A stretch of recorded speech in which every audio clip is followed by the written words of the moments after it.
Hello friends, welcome to our YouTube channel study our life. तो अभी आप देख रहे हैं 360 डिग्री, जो कि एनसीईआरटी का बुक है। और ये बुक में आप भारतीय राज्य व्यवस्था यानी पॉलिटी को हम देखेंगे। ये बुक जो है आपका एनसीईआरटी बेस्ड है और इसमें ये शशि सर द्वारा दिया गया है, द ऑफिशियल एकेडमी वाले सर के द्वारा। इससे पिछले वाले वीडियो में हम इसका साइंस कंप्लीट करवा दिए थे, क्लास 6 से लेकर 12 तक का प्लेलिस्ट बना हुआ है। जो लोग वीडियो नहीं देखे जाके देख लीजिएगा। हो सकता है तो इस वीडियो को डिस्क्रिप्शन में हम प्लेलिस्ट का लिंक दे देंगे, और नहीं तो आप लोग हमारा टेलीग्राम चैनल ज्वाइन कर लीजिएगा। हमारा टेलीग्राम चैनल का नाम है स्टडी आवर लाइफ, जहाँ पे आपको जितने भी वीडियो होते हैं सारा का लिंक आपको मिल जाएगा। साथ में आपको पीडीएफ, सारे जितने भी हम बुक कंप्लीट करवाते हैं सारे का पीडीएफ अंत में अपलोड कर देते हैं, वो भी आपको मिल जाएगा। ठीक है, तो आप लोग ज्वाइन कर लीजिएगा। ऐसे ही हमारा चैनल का नाम है, विदाउट स्पेस है, स्टडी आवर लाइफ। ओके, तो चलिए स्टार्ट करते हैं। और आज हम मैराथन देखने वाले हैं पॉलिटी का। पॉलिटी में आज हम देखेंगे क्लास 6 का। जैसे कि पिछले वीडियो में हमने क्लास वाइज किया था, इससे क्या होगा कि जिनको जिस क्लास का जरूरी होगा वो देख लेंगे। ओके, कहिएगा तुम सारा वीडियो का एक साथ कवर कर देंगे मैराथन, उसका भी हम अपलोड कर देंगे। तो चलिए इसे हम फटाफट कर लेते हैं। क्लास 6 का आज हम देख लेते हैं पॉलिटी। इसमें टोटल 8 चैप्टर हैं। ओके, तो चलिए एक चैप्टर करके पढ़ते हैं। सबसे पहला दिया हुआ है विविधता की समझ। विविधता की समझ, विविधता का मतलब समझते हैं। विविधता का मतलब होता है कि मान लीजिए कि आप एक ही जगह पे दो व्यक्ति रह रहे हैं, है ना। एक ही जगह पे दो व्यक्ति रह रहे हैं और दोनों को रहने का तरीका अलग अलग है, वो उसकी विविधता है ना। वही चीज है यहाँ पे। निम्नलिखित में मित्रता के लिए किस विभिन्नता का होना आवश्यक नहीं है? खान पान, धर्म, भाषा, उपयुक्त में सभी। तो आपको बता दें कि मित्रता, अगर आप किसी से मित्रता करते हैं तो उसके लिए आपको ना उसकी खान पान की कोई जरूरत है, ना धर्म का, ना भाषा का, क्योंकि मित्रता जो है इस सब चीज पर डिपेंड नहीं करता है। समीर को अंग्रेजी ज्यादा अच्छी लगती है, वही समीर 2 हिंदी बोलता है। मतलब 2 समीर है, एक को अंग्रेजी ज्यादा अच्छी लगती है, दूसरा हिंदी बोलता है। हालांकि दोनों की भाषा अलग है, फिर भी दोनों एक दूसरे से बात कर पाए। उन्होंने इसके लिए प्रयास किया क्योंकि उनके लिए बात करना महत्वपूर्ण था। समीर 1 और समीर 2, इन दोनों की धार्मिक और सांस्कृतिक पृष्ठभूमियां भी अलग है। जहाँ समीर 1 हिंदू है, वहीं समीर 2 मुसलमान है। दोनों में दोस्ती हुई क्योंकि दोनों दोस्ती करना चाहते थे। उनके लिए खान पान, पहनावा, धर्म, भाषा, ये सब भिन्नताएं विविधता की पहलू है। ठीक है, समझ गए होंगे, तो इसको रिपीट करना जरूरी नहीं था। दूसरा, हमारे जीवन को समृद्ध करती है। तो जो हमारा जीवन है उसको समृद्ध क्या करता है? हमारे जीवन को जो समृद्ध करता है, ऑप्शन है अविविधता, विविधता, धार्मिक संप्रदाय, इनमें से कोई नहीं। तो विविधता हमारे जीवन को समृद्ध कैसे करती है, इसे हम समझते हैं। जैसे समीर 1 और समीर 2 दोस्त बने, ठीक वैसे ही आपकी भी सहेलियां होगी जो आपसे बहुत अलग होगी। आपने शायद उनके घर में अलग तरह का खाना खाया होगा, उनके साथ अलग त्यौहार मनाए होंगे, उनके कपड़े पहन कर देखे होंगे और थोड़ी बहुत उनकी भाषा भी सीखी हुई होगी। तो ये हमारे जीवन जो है, विविधता हमारे जीवन को कैसे समृद्ध करती है, आप देख लिए। निम्नलिखित में किस स्थान को छोटा तिब्बत भी कहते हैं? छोटा तिब्बत कहते हैं किसको? तो छोटा तिब्बत लद्दाख को कहा जाता है। लद्दाख के रास्ते ही बौद्ध धर्म तिब्बत पहुंचा। कौन? बौद्ध धर्म तिब्बत पहुंचा।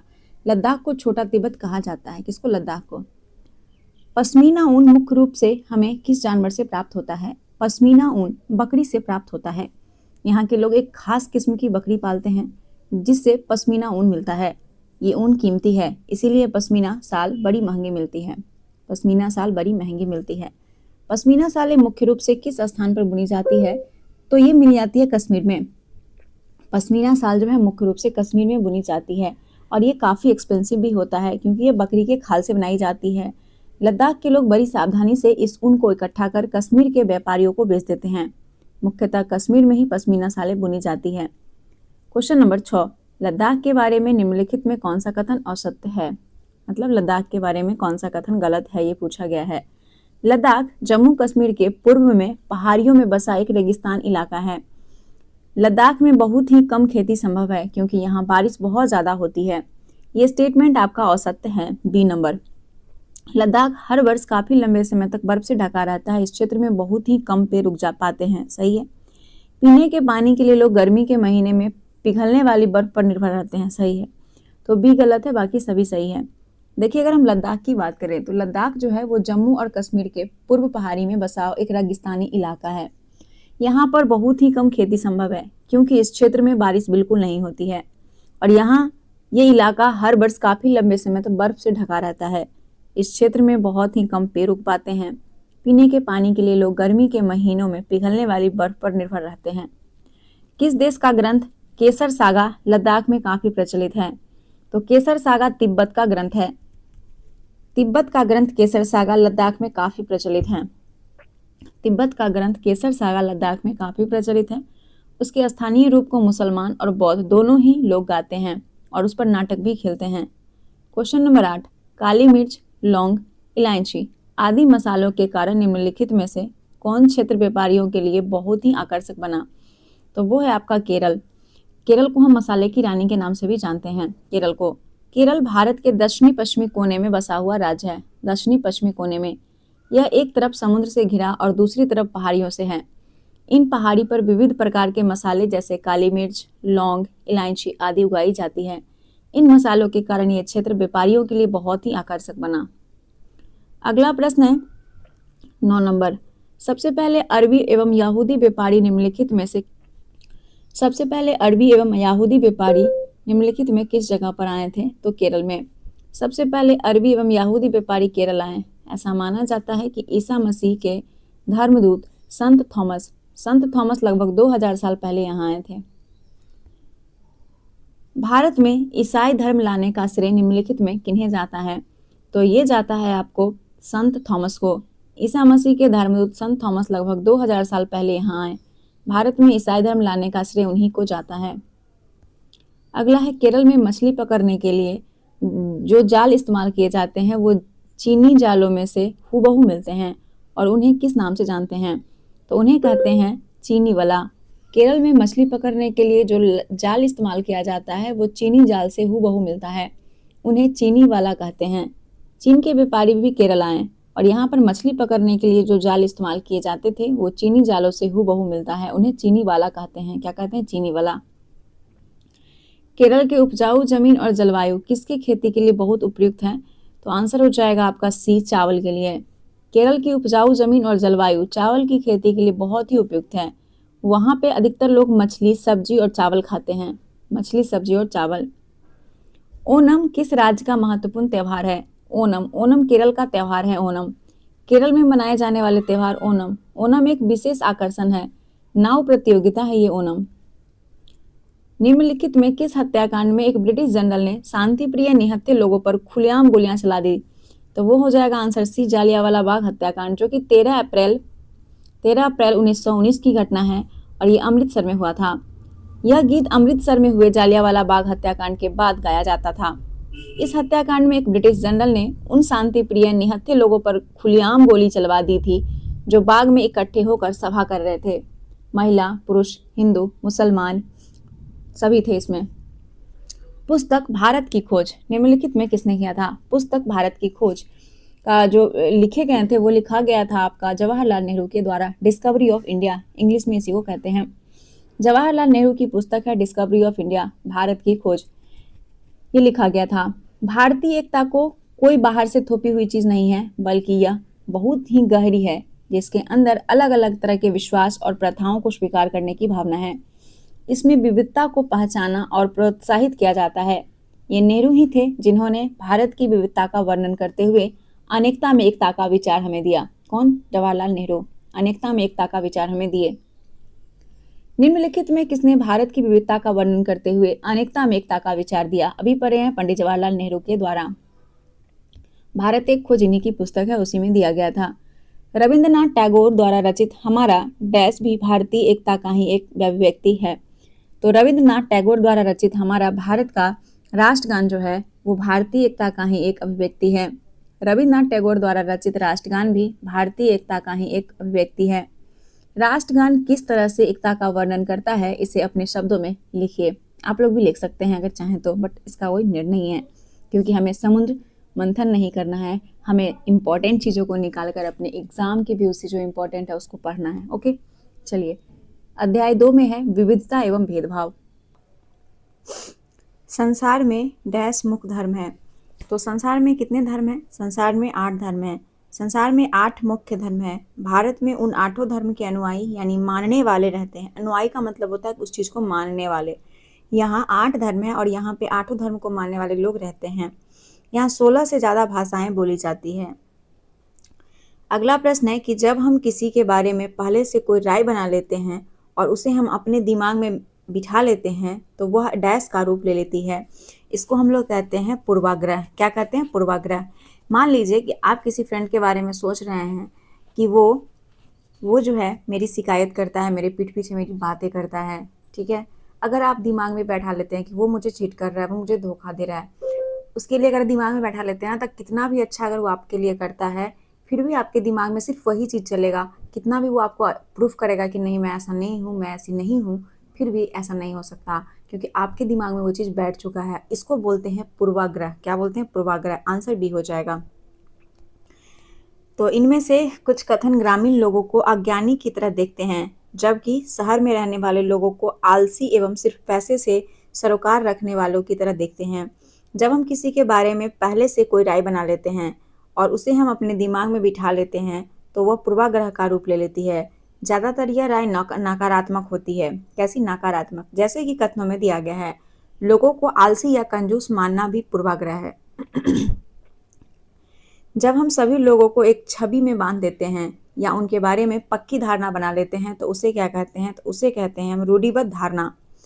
ये भी उसी शब्द से रिलेटेड है कि जब हम सभी लोगों को एक ही छवि में बांध देते हैं या उनके बारे में पक्की धारणा बना लेते हैं तो उसे रूढ़िबद्ध धारणा कहते हैं। क्या कहते हैं? रूढ़िबद्ध। कई बार हम किसी खास देश, धर्म, लिंग के होने के कारण किसी को कंजूस, अपराधी या बेवकूफ़ ठहराते हैं। मान लीजिए कि पाकिस्तान हो चाहे इंडिया हो, हमारा इंडिया और पाकिस्तान के बीच काफ़ी मतभेद है, तो ज़रूरी नहीं है कि पाकिस्तान के सारे लोग इतने गंदे होंगे, सारे लोग जो हैं वो जो आतंकवादी हैं वही हो सकते हैं। अब पाकिस्तानी समझता है कि भारत हमारे लिए गलत है, तो ज़रूरत नहीं है कि भारत का सारा लोग उसके लिए गलत होगा। तो ये एक एग्जाम्पल के तौर पे हम आपको बता रहे हैं, इस चीज़ को आप समझिएगा, ठीक है। तो ये वही चीज़ होता है कि हर जगह में कुछ ना कुछ लोग जो होते हैं वो अच्छे होते हैं, कुछ ना कुछ बुरे होते हैं। तो हमें किसी देश के लोगों को टारगेट नहीं करना चाहिए। जैसे हम लोग बिहार से हैं, बहुत सारे स्टेट के लोगों को देखेंगे कि बिहारी लोगों को कहता है बिहारी है, बिहारी बोल के उसको नीचा दिखाता है। तो ये क्या है? रूढ़िबद्ध धारणा है उनकी, है ना। वो उनकी सोच है, डिपेंड उनकी सोच पे करता है। उनकी सोच को हम नहीं बदल सकते। इसका क्या मतलब है कि बिहार के सारे लोग गलत है? बिहार में एजुकेशन नहीं है, बिहार के लोग पढ़े लिखे नहीं है, ऐसा नहीं है। क्या अगर हम अदर स्टेट की बात करें तो वहाँ सारे लोग अच्छे हैं? नहीं। तो ये चीज़ होती है जिसको आपको समझना पड़ेगा। कई बार हम किसी खास देश, धर्म, लिंग के कारण होने वाले कंजूस, अपराधी या बेवकूफ़ ठहराते हैं। ऐसा दरअसल उनके बारे में मन में एक पक्की धारणा बना लेते हैं। ये पक्की धारणा बना लेने के कारण होता है। हर देश, धर्म आदि में हमें कंजूस, अपराधी, बेवकूफ़ लोग ही मिल जाते हैं, सिर्फ इसलिए कि कुछ लोग उस समूह में, वैसे पूरे समूह के बारे में ऐसी राय बनाना वाजिब नहीं है। इस प्रकार की धारणाएं हमें प्रत्येक इंसान को एक अनोखे और अलग व्यक्ति की तरह देखने से रोक देती है। हम नहीं देख पाते हैं कि उस व्यक्ति के अपने कुछ खास गुण और क्षमताएं हैं जो दूसरों से अलग है। अगला है कि भेदभाव तब होता है जब लोग डैश धारणाओं के आधार पर व्यवहार करते हैं। तो भेदभाव तब बनता है जब लोग जो हैं वो एक तो पूर्वाग्रह और दूसरा रूढ़िबद्ध, ये दोनों धारणाओं को एक मान के और उसका व्यवहार करते हैं। भेदभाव तब होता है जब लोग पूर्वाग्रह या रूढ़िबद्ध धारणा के आधार पर व्यवहार करते हैं। अगर आप लोगों को नीचा दिखाने के लिए कुछ करते हैं, अगर आप उन्हें कुछ गतिविधियों में भाग लेने से रोकते हैं, किसी खास नौकरी को करने से रोकते हैं या किसी मोहल्ले में रहने नहीं देते, एक ही कुएं या हैंडपंप से पानी नहीं लेने देते, दूसरे द्वारा इस्तेमाल किए जा रहे कप या गिलास में चाय नहीं पीते, तो इसका मतलब है कि आप उनसे भेदभाव कर रहे हैं। भेदभाव से क्या तात्पर्य है? भेदभाव से ये तात्पर्य है कि जब किसी व्यक्ति को कुछ गतिविधियों में भाग लेने से हम रोकते हैं, जब किसी व्यक्ति को किसी खास नौकरी को करने से रोकता है या किसी मोहल्ले में रहने नहीं दिया जाता, किसी व्यक्ति को एक ही कुएं या हैंडपंप से पानी लेने नहीं दिया जाता, दूसरे द्वारा उसको इस्तेमाल करने देते हैं, तो आंसर डी हो जाएगा। ये आपका आंसर डी है। भेदभाव तब होता है जब लोग पूर्वाग्रह या रूढ़िबद्ध धारणा के आधार पर व्यवहार करते हैं। अगर आप लोगों को नीचा दिखाने के लिए कुछ करते हैं, अगर आप उन्हें कुछ गतिविधियों में भाग लेने से रोकते हैं, किसी खास नौकरी को करने से रोकते हैं या किसी मोहल्ले में रहने से रोकते हैं, किसी कुएं या हैंडपंप से पानी नहीं पीने देते हैं, या फिर अब जो ग्लास कप में आप चाय पीते हैं, पानी पीते हैं, उसमें उसको नहीं पीने देते हैं, इसका मतलब है कि आप भेदभाव कर रहे हैं। छठा नंबर प्रश्न है कि नीचे कही जाने वाली जाति के लोग अपनी पहचान के रूप में किस शब्द का इस्तेमाल करते हैं? तो नीचे है आंसर में आपका समान, अनुसूचित जनजाति, दलित और अत्यंत पिछड़ा। तो नीची कहे जाने वाली जाति के लोग अपनी पहचान के रूप में दलित का इस्तेमाल करते हैं। किसका? दलित का। दलित वह शब्द है जो नीची कही जाने वाली जाति के लोग अपनी पहचान के रूप में इस्तेमाल करते हैं। वो इस शब्द को अछूत से ज़्यादा पसंद करते हैं। दलित का मतलब है जिन्हें दबाया गया, कुचला गया। दलित के अनुसार यह शब्द दर्शाता है कि कैसे सामाजिक पूर्वाग्रह और भेदभाव ने दलित लोगों को दबा कर रखा है। सरकार ऐसे लोगों को अनुसूचित जाति के वर्ग में रखती है। खैर अब ये सब चीज़ धीरे धीरे खत्म हो रहा है ना। अब सबको बराबर का जो है वो सम्मान दिया जाता है। दलित को सरकार निम्नलिखित में किस वर्ग में रखती है? तो दलित को सरकार जो है वो आपका अनुसूचित जाति वर्ग में रखती है। दलित वो शब्द है जो नीची कहे जाने वाली जाति के लोग अपनी पहचान के रूप में इस्तेमाल करते हैं और वो इस शब्द को अछूत से ज़्यादा पसंद करते हैं।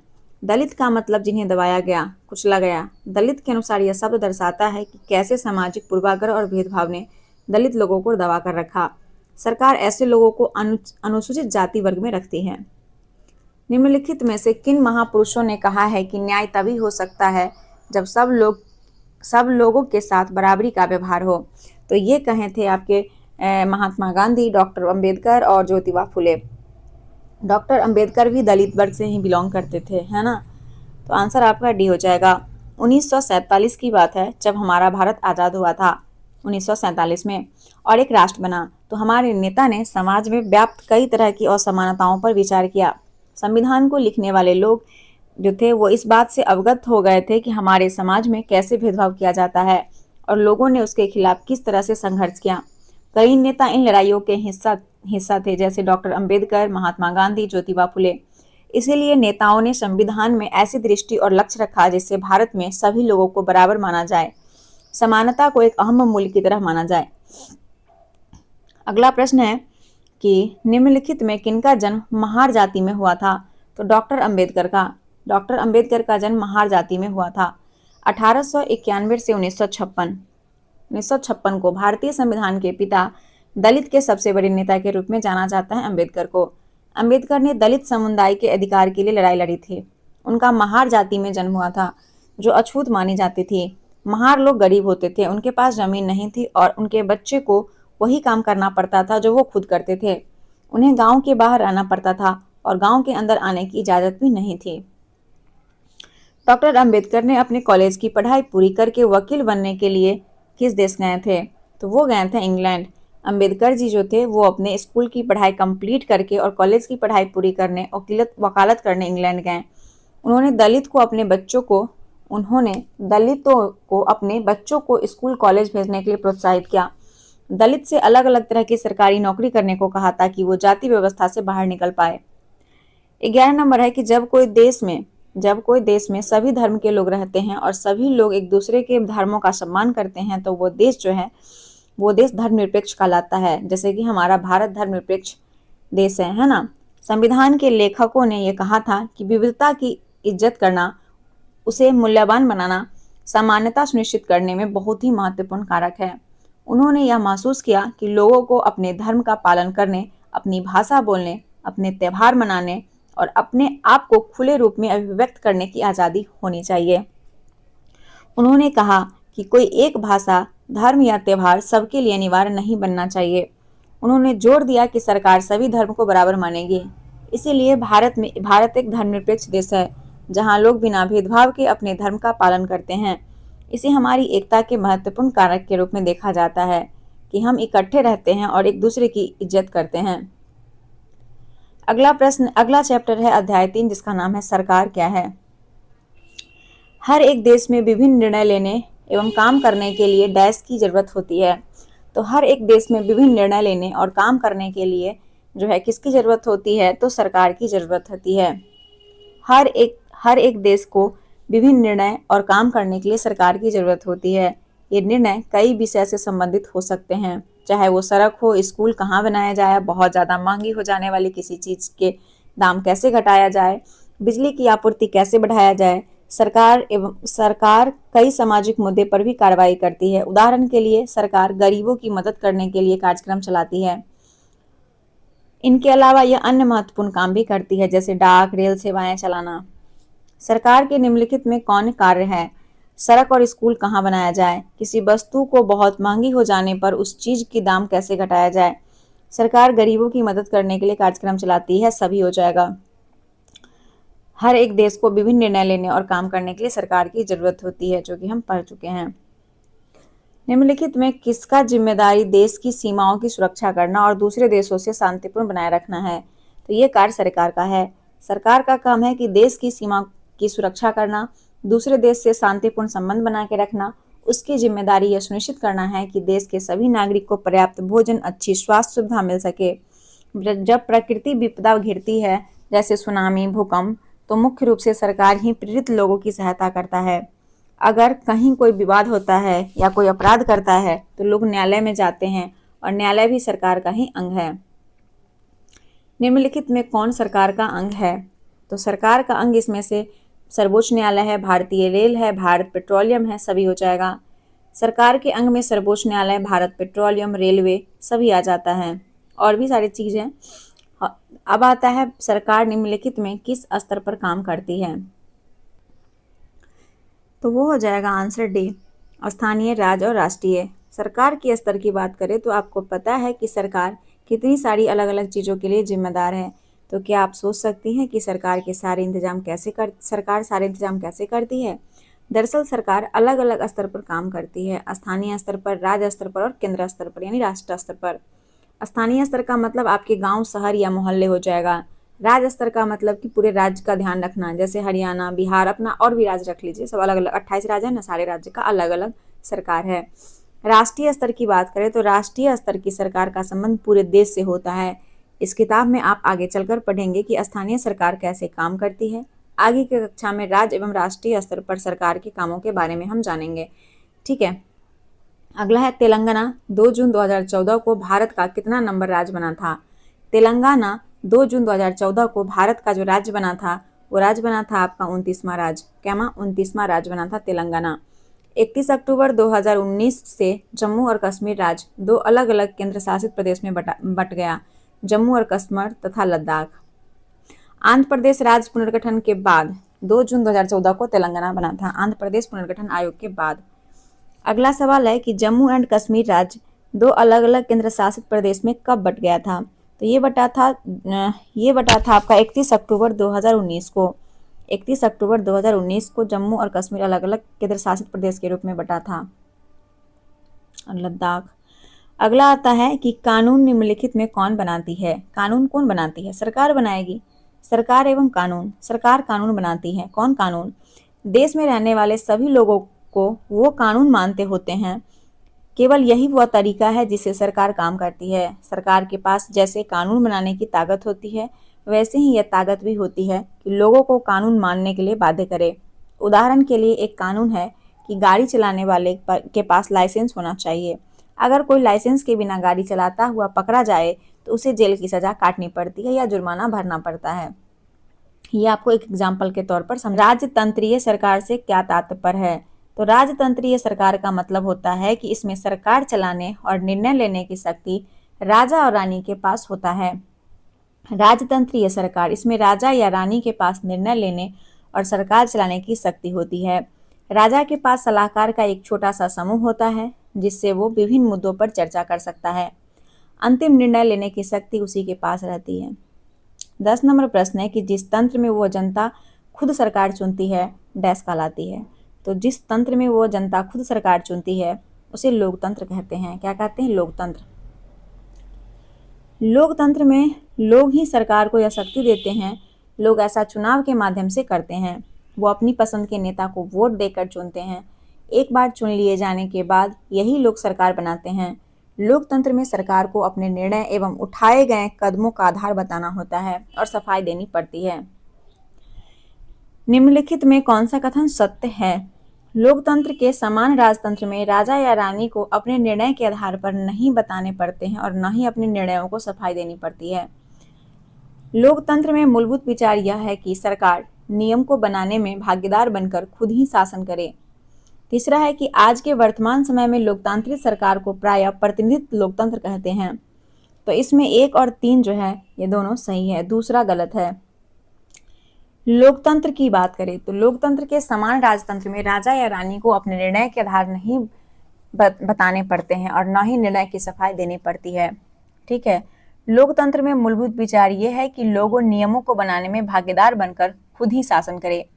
आज के समय में लोकतांत्रिक सरकार को प्रायः प्रतिनिधि लोकतंत्र कहते हैं। प्रतिनिधि लोकतंत्र में लोग सीधे भाग नहीं लेते बल्कि चुनाव की प्रक्रिया के द्वारा अपने ही प्रतिनिधि को चुनते हैं। ये प्रतिनिधि मिलकर सारी जनता के लिए निर्णय लेते हैं। अगला है, कोई भी सरकार अपने आप को लोकतांत्रिक सरकार कह सकती है? तो आंसर हो जाएगा कोई भी सरकार, कोई भी, इसके लिए आप देखेंगे कि कोई भी सरकार अपने आप को लोकतांत्रिक सरकार कह सकती है जब उस देश में वयस्क नागरिक को वोट देने का अधिकार हो, है ना, आंसर ए। आजकल कोई भी सरकार अपने आप को एक लोकतांत्रिक नहीं कह सकती, है ना, आजकल कोई भी सरकार अपने आप को तब तक लोकतांत्रिक नहीं कह सकती जब तक वह देश के सभी वयस्क या नागरिक वोट देने का अधिकार न दे। महात्मा गांधी ने 1931 में अपने किस पुस्तक में गरीब और मजदूर लोगों के लिए वोट का अधिकार मांगा? तो वो पुस्तक था आपका यंग इंडिया। यंग इंडिया पुस्तक महात्मा गांधी का था, जिसमें 1931 में पुस्तक जो है प्रकाशित हुआ था। और गांधी जी ने, मैं यह विचार सहन नहीं कर सकता कि जिस आदमी के पास संपत्ति है वो वोट दे सकता है, लेकिन वो आदमी जिसके पास चरित्र और संपत्ति या शिक्षा नहीं, वो वोट नहीं दे सकता। या जो दिन भर अपनी पसीना बहाकर ईमानदारी से काम करता है, वह वोट नहीं दे सकता क्योंकि उसने गरीब आदमी होने का गुनाह किया है। ये यंग इंडिया पुस्तक में लिखी गई थी और इसी से जो है गांधी जी ने यंग इंडिया के माध्यम से वोट देने का अधिकार मांगा था। महिला द्वारा मताधिकार के लिए किए गए संघर्ष ने किस विश्व युद्ध के दौरान और मजबूती पकड़ी? तो वो था आपका प्रथम विश्व युद्ध। महिला द्वारा मताधिकार के लिए संघर्ष जो हुआ था वो प्रथम विश्व युद्ध के दौरान हुआ था। प्रथम विश्व युद्ध के दौरान। सरफ्रेज मूवमेंट से क्या तात्पर्य है? सरफ्रेज मूवमेंट से क्या तात्पर्य है? सरफ्रेज मूवमेंट महिलाओं को वोट देने के अधिकार के लिए संघर्ष था। महिला द्वारा वोट देने के अधिकार को लेकर संघर्ष ने प्रथम विश्व युद्ध के दौरान और मजबूती पकड़ी। इस आंदोलन को महिला मताधिकार आंदोलन कहते हैं और अंग्रेजी में इसे सफ्रेज मूवमेंट कहते हैं। सरफ्रेज का मतलब होता है वोट देने का अधिकार। सरफ्रेज का मतलब युद्ध के दौरान बहुत से पुरुष लड़ाई में थे, इसीलिए महिलाओं को उन काम को करने के लिए बुलाया गया जो पहले पुरुष के काम माने जाते थे जब महिलाएं ने। अगला प्रश्न है कि अमेरिका में महिलाओं को वोट देने का अधिकार कब मिला? अमेरिका में महिला को वोट देने का अधिकार 1920 में ही मिल गया था, है ना। अमेरिका में औरत को वोट देने का अधिकार 1920 में मिला, जबकि इंग्लैंड में औरत को अधिकार कुछ साल बाद 1928 में मिला। इंग्लैंड में महिलाओं को वोट देने का अधिकार कब मिला? तो अभी देखें 1928 में मिला। अब आता है चैप्टर 4 जिसका नाम है पंचायती राज। ग्राम सभा का सदस्य बनने के लिए कौन सा कथन सत्य है? तो जो ग्राम सभा का सदस्य होगा वो सदस्य का उस एक पंचायत के क्षेत्र में अस्थायी निवास हो, कोई भी व्यक्ति जिसकी उम्र 18 वर्ष या उससे ज़्यादा हो जिसे वोट देने का अधिकार हो, जिस व्यक्ति का नाम गांव के मतदाता सूची में सम्मिलित हो, ये सभी व्यक्ति जो हैं ग्राम सभा का सदस्य बनने योग्य हैं। ग्राम सभा एक पंचायत के क्षेत्र में रहने वाले सभी वयस्क की सभा होती है। ग्राम सभा सिर्फ एक गांव हो या एक से ज़्यादा, जैसे कि इस उदाहरण में दिया गया है। कई राज्यों में हर गांव की ग्राम सभा की बैठक अलग होती है। कोई भी व्यक्ति जिसकी उम्र 18 वर्ष या उससे ज़्यादा हो, जिसे वोट देने का अधिकार प्राप्त हो, जिसका नाम गांव के मतदाता सूची में हो, ग्राम सभा का सदस्य होता है। प्रत्येक वार्ड अपना एक प्रतिनिधि चुनता है जिसे हम क्या कहते हैं? वार्ड सदस्य कहते हैं। एक ग्राम पंचायत में कई वार्ड होते हैं। वार्ड छोटे छोटे क्षेत्रों में बटी होती है। प्रत्येक वार्ड अपना एक प्रतिनिधि चुनता है जिसको हम वार्ड पंच या फिर सदस्य के नाम से जानते हैं। पंचायत के मुखिया को कौन चुनता है? तो पंचायत के मुखिया को चुनता है पंचायत क्षेत्र के लोग। पंचायत के मुखिया को चुनता है पंचायत क्षेत्र के लोग। पंच के नाम से जाना जाता है। इसके साथ पंचायत क्षेत्र के लोग मिलकर सरपंच को चुनते हैं जो पंचायत का मुखिया होता है। निम्नलिखित में कौन ग्राम पंचायत का गठन 5 साल के लिए करता है? तो ग्राम पंचायत का गठन जो है वो 5 साल के लिए किया जाता है वार्ड सदस्य और मुखिया के द्वारा। आंसर दोनों हो जाएगा। वार्ड पंच और सरपंच मिलकर ग्राम पंचायत का गठन 5 साल के लिए करता है। ग्राम सभा का सचिव कौन होता है? तो ग्राम सभा का जो सचिव होगा वो ग्राम पंचायत का एक सचिव होगा। ग्राम पंचायत का एक सचिव होता है जो ग्राम सभा का भी सचिव होता है। निम्नलिखित में से किसकी नियुक्ति राज्य सरकार द्वारा होती है? तो राज्य सरकार द्वारा ग्राम पंचायत सचिव की नियुक्ति होती है। ग्राम सभा का भी सचिव होता है और सचिव का चुनाव नहीं होता है। सचिव का चुनाव नहीं होता है, उसकी सरकार द्वारा नियुक्ति की जाती है। ग्राम पंचायत का सचिव राज्य सरकार द्वारा चयनित एक गैर निर्वाचित प्रतिनिधि होता है। गैर निर्वाचित। ग्राम सभा एवं ग्राम पंचायत की बैठक बुलाना और जो भी चर्चा एवं निर्णय हुए हो उनका रिकॉर्ड रखना किनका काम है? तो ये सभी काम ग्राम पंचायत सचिव का है। ग्राम पंचायत सचिव का काम है कि ग्राम सभा एवं ग्राम पंचायत की बैठक बुलाना और जो भी चर्चा एवं निर्णय हुए हो उनका रिकॉर्ड रखना। आंसर आपका क्या हो जाएगा? आंसर ए हो जाएगा। चेक डैम डैश है। तो चेक डैम की बात करें तो चेक डैम गांव में लोगों ने पेड़ लगाए थे, नालों पर चेक डैम यानी छोटे छोटे बांध बनाए गए थे एवं टंकियां बनाई गई थी। तो चेक डैम जो होता है वो छोटे छोटे बांध होते हैं। वर्तमान में कम हो रहे जल की मात्रा का प्रतिस्थापित करके जल की उपलब्धता और आपूर्ति को बढ़ाना निम्नलिखित में किस कार्यक्रम का उद्देश्य है? तो ये जो उद्देश्य हो जाएगा वो होगा आपका जल संवर्धन विकास कार्यक्रम का। ग्राम सभा के एक दूसरे सदस्य अनवर ने तब सबको बताया। ग्राम सभा के एक दूसरे सदस्य अनवर ने तब सबको बताया कि उसने महाराष्ट्र के एक गांव में पानी संरक्षण के नए तरीके देखे। वह उस गांव में अपने भाई से मिलने गया था। उसको जल संवर्धन विकास कार्यक्रम यानी जिसको इंग्लिश में बोलते हैं वाटर शेड कहते हैं, उसने सुना था कि सरकार ने इसके लिए पैसे भी दिया था। ग्राम सभा की महत्वपूर्ण भूमिका निम्नलिखित में कौन है? ग्राम पंचायत पूरे गांव के हित में निष्पक्ष रूप से काम कर सके या पंचायत को मनमाने ढंग से काम करने से रोक सकती है। साथ ही पैसों का दुरुपयोग एवं कोई गलत काम न हो इसकी भी निगरानी करती है। चुने हुए प्रतिनिधि पर नजर रखने और लोगों के प्रति उन्हें जिम्मेदार एवं जवाबदेह बनाने में महत्वपूर्ण भूमिका निभाती है। आंसर डी हो जाएगा। उपयुक्त में सभी सही है। जो ग्राम पंचायत होता है, ग्राम पंचायत पूरे गांव के हित में निष्पक्ष रूप से काम कर सके, इसमें ग्राम सभा की महत्वपूर्ण भूमिका है। किसकी? ग्राम सभा की। ग्राम सभा की बैठक में ग्राम पंचायत अपनी योजना लोगों के सामने रखती है और ग्राम सभा पंचायत को मनमाने ढंग से काम करने से रोक सकती है। कौन? ग्राम सभा। साथ ही पैसे का दुरुपयोग, कोई गलत काम न हो की भी निगरानी भी करती है। इस तरह से ग्राम सभा जो है, ग्राम सभा चुने हुए प्रतिनिधि पर नजर रखने और लोगों के प्रति उन्हें जिम्मेदार एवं जवाबदेह बनाने में भी महत्वपूर्ण भूमिका निभाती है। पंचायत के निम्नलिखित में कितने स्तर होते हैं? तो पंचायत के 3 स्तर होते हैं। ग्राम पंचायत ग्राम स्तर पर, पंचायत समिति मध्य स्तर पर मतलब प्रखंड स्तर पर और जिला परिषद जिला स्तर पर। ये त्रिस्तरीय प्रणाली जो है वो भारत में कहाँ से आया? तो त्रिस्तरीय प्रणाली भारत में 73वां संविधान संशोधन अधिनियम 1992 के तहत स्थापित हुआ। पंचायती राज व्यवस्था से क्या तात्पर्य है? तो जो पंचायती राज व्यवस्था है यह एक ऐसी प्रक्रिया है जिसके द्वारा लोग अपनी सरकार में भाग लेते हैं। पंचायती राज व्यवस्था एक ऐसी प्रक्रिया है जिसके द्वारा लोग अपनी सरकार में भाग लेते हैं। 13 नंबर प्रश्न है कि ग्रामीण क्षेत्र में ग्राम पंचायत लोकतांत्रिक सरकार का डैश स्तर है। आंसर हो जाएगा पहला स्तर है। ग्रामीण क्षेत्र में ग्राम पंचायत लोकतांत्रिक सरकार का पहला स्तर है। ग्रामीण क्षेत्र में ग्राम पंचायत लोकतांत्रिक सरकार का पहला स्तर है। ग्राम पंचायत ग्राम सभा के प्रति जवाबदेह होता है। ग्राम पंचायत डैश के प्रति जवाबदेह होती है। तो ग्राम पंचायत जो है वो जवाबदेह होगी ग्राम सभा के प्रति। ग्राम सभा के प्रति जवाबदेह होती है क्योंकि ग्राम सभा के लोग ही उसको चुनते हैं। लोकतांत्रिक सरकार का दूसरा स्तर डैश होता है। तो लोकतांत्रिक सरकार जो है इसका दूसरा स्तर होता है पंचायत समिति। पंचायती राज व्यवस्था में लोगों की भागीदारी 2 और स्तर पर होती है। ग्राम पंचायत के बाद दूसरा स्तर विकास खंड होता है। विकास खंड, इसे जनपद पंचायत या पंचायत समिति भी कहते हैं। लोकतांत्रिक सरकार का तीसरा स्तर होता है। तो लोकतांत्रिक सरकार का तीसरा जो स्तर होता है वो होता है जिला परिषद। एक पंचायत समिति में कई ग्राम पंचायतें होती हैं।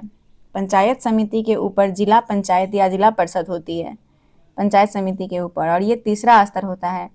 जिला परिषद एक जिले के स्तर पर विकास की योजना बनाती है पंचायत समिति की मदद से। एक जिले के स्तर पर विकास की योजना निम्नलिखित में कौन बनाता है?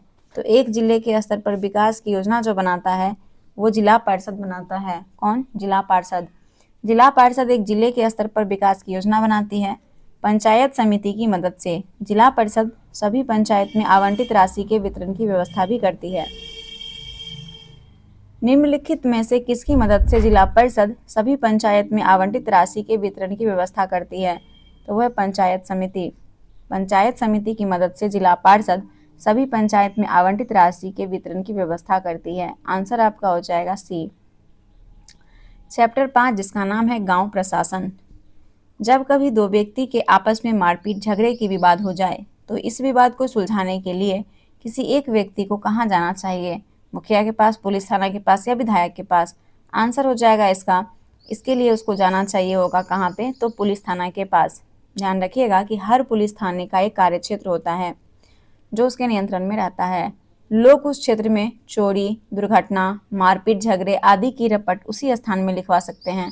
रिपोर्ट उसी स्थान पर रिपोर्ट होता है लिखवा सकते हैं। यह वहाँ के थानेदार की जिम्मेदारी होती है कि लोगों से घटना के बारे में पूछताछ करे, जांच पड़ताल करे और अपने क्षेत्र के अंदर मामलों पर कार्रवाई करे।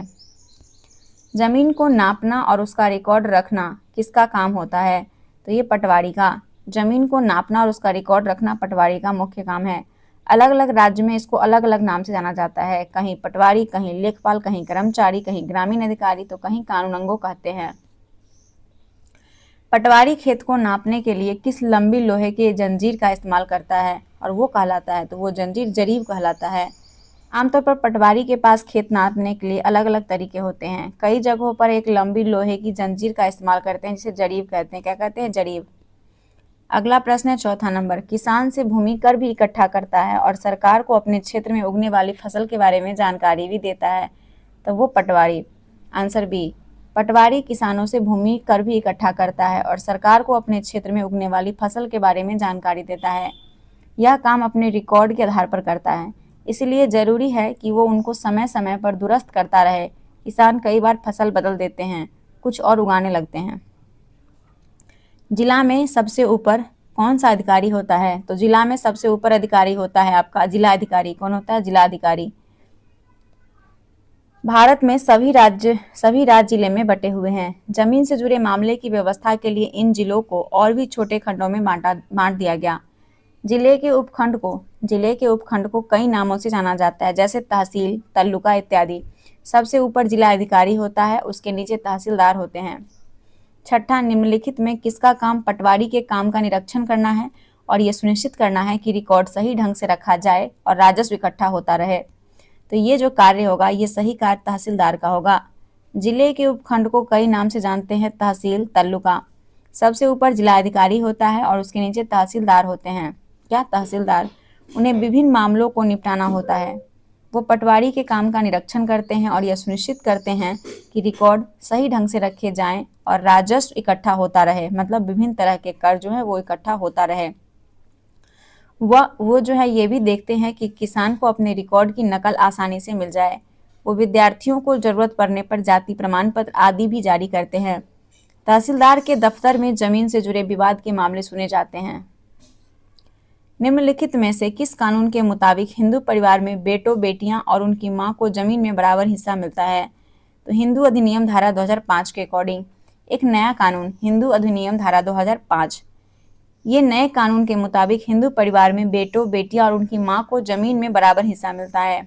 ये कानून सभी राज्य और केंद्र शासित प्रदेश में भी लागू होगा। अध्याय 6 जिसका नाम है नगर प्रशासन।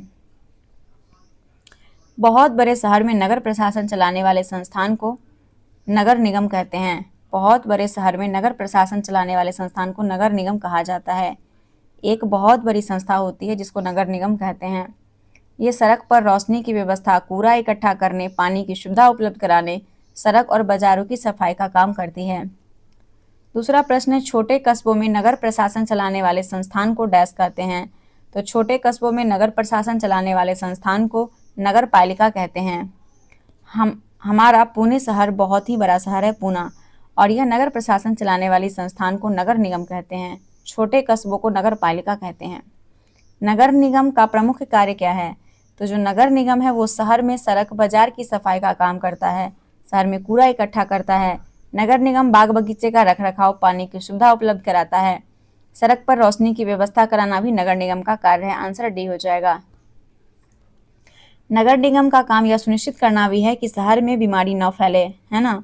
यह स्कूल स्थापित करता है, उन्हें चलाता है, शहर में दवाखाने अस्पताल चलाता है, ये बाग बगीचे का रखरखाव भी करता है।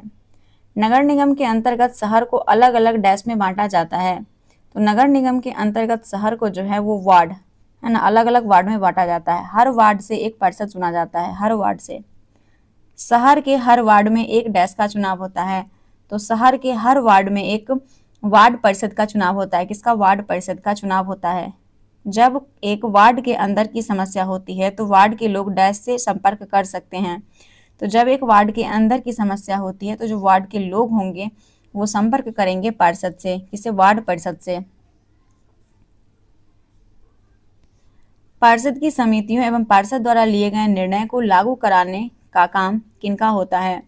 तो पार्षद की समितियां एवं पार्षद द्वारा लिए गए निर्णय को लागू करने का जो काम होता है वो आयुक्त का और प्रशासनिक कर्मचारी दोनों का होता है। जहां पार्षद की समितियां एवं पार्षद विभिन्न मुद्दों पर निर्णय लेने का काम करते हैं, जब वो निर्णय लेते हैं तो उन्हें लागू करने का काम आयुक्त यानी कमिश्नर और प्रशासनिक कर्मचारी करते हैं। आयुक्त और प्रशासनिक कर्मचारी की नियुक्ति किनके द्वारा की जाती है? तो ये राज्य सरकार के द्वारा। आयुक्त और प्रशासनिक कर्मचारी की नियुक्ति जो है वो राज्य सरकार करती है। जबकि पार्षद निर्वाचित, आयुक्त और प्रशासनिक कर्मचारी की सरकार द्वारा नियुक्ति की जाती है, जबकि पार्षद निर्वाचित होते हैं। इस बात को भी ध्यान रखिएगा। निम्नलिखित में कौन कथन सत्य है, मतलब सही है? आयुक्त यानी कमिश्नर निर्वाचित होते हैं। वार्ड परिषद की नियुक्ति सरकार द्वारा की जाती है। तो उपयुक्त में से कोई भी नहीं। देखिए, आयुक्त और प्रशासनिक कर्मचारी की सरकार द्वारा नियुक्ति की जाती है। किसके द्वारा? सरकार के द्वारा। जबकि पार्षद निर्वाचित होते हैं। वह राशि जो लोग सरकार द्वारा उपलब्ध कराई गई सुविधाओं के लिए सरकार को देते हैं उसे कर या फिर टैक्स कहते हैं। टैक्स वह राशि जो लोग सरकार द्वारा उपलब्ध कराई गई सुविधाओं के लिए सरकार को देते हैं। नगर निगम राशि अलग अलग तरीके से इकट्ठा करता है। इस राशि का बड़ा भाग लोग द्वारा दिए गए टैक्स से आता है। टैक्स वो राशि है जो लोग सरकार द्वारा उपलब्ध कराई गई सुविधा के लिए सरकार को देती है। नगर निगम के पास जितना पैसा आता है उसमें संपत्ति कर से कितना प्रतिशत पैसा आता है? तो वो आता है 25 से 30%।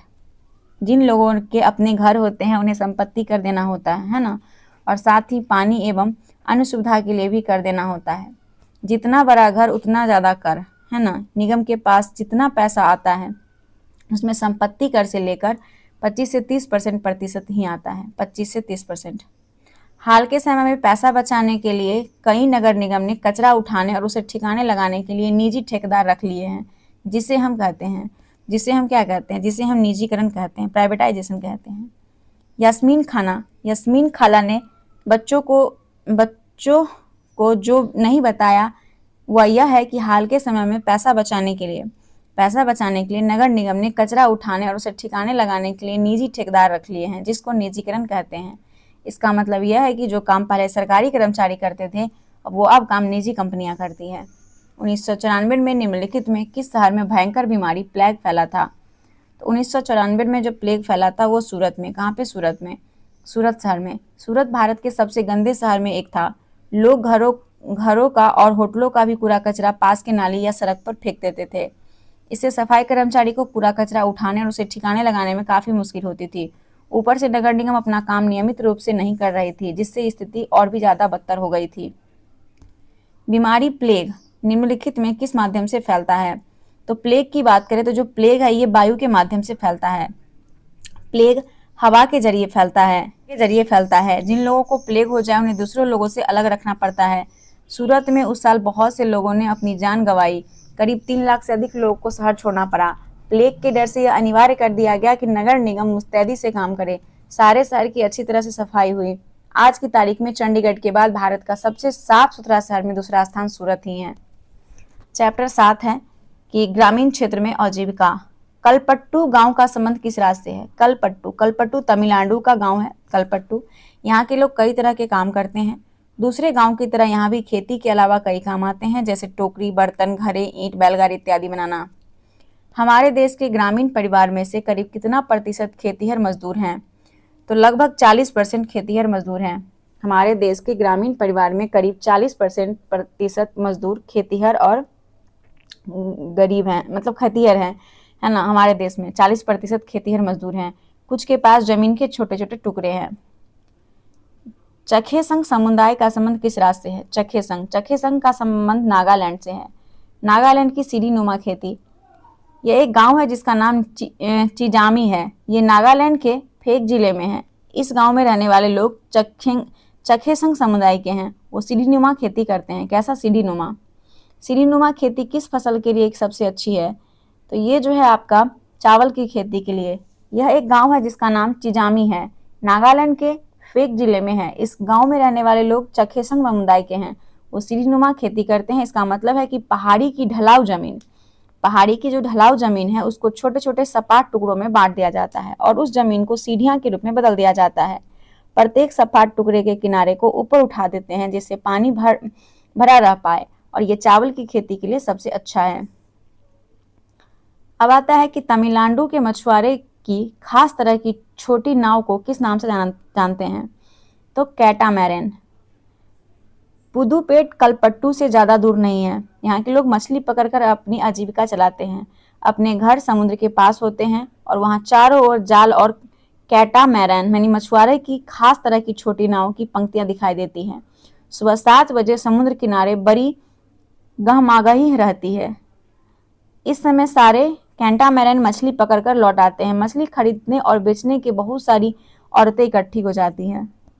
चैप्टर 8 जो कि अपना लास्ट चैप्टर है इस क्लास 6 का। शहरी क्षेत्र में आजीविका संदर्भ। लेबर चौक से क्या तात्पर्य है? लेबर चौक वैसा चौक जहां दिहाड़ी पर काम करने वाले सभी तरह के मजदूर और मिस्त्री पाए जाते हैं। आंसर बी, लेबर चौक। ये दिहाड़ी पर काम करने वाले मजदूर और मिस्त्री हैं। कुछ जहां भवन बन रहे होते हैं वहां मजदूरी करते हैं। कुछ बोझा ढोते हैं और ट्रकों से सामान उतारते हैं। किसी भी कंपनी में काम करने वाले अस्थायी कर्मचारी होने पर निम्नलिखित में कौन सा फायदा मिलता है? तो बुढ़ापे के समय मिलने वाला पेंशन, उनको वार्षिक छुट्टी के रूप में भी कुछ दिन मिलते हैं, परिवार के लिए मिलने वाली चिकित्सा सुविधा। Answer D.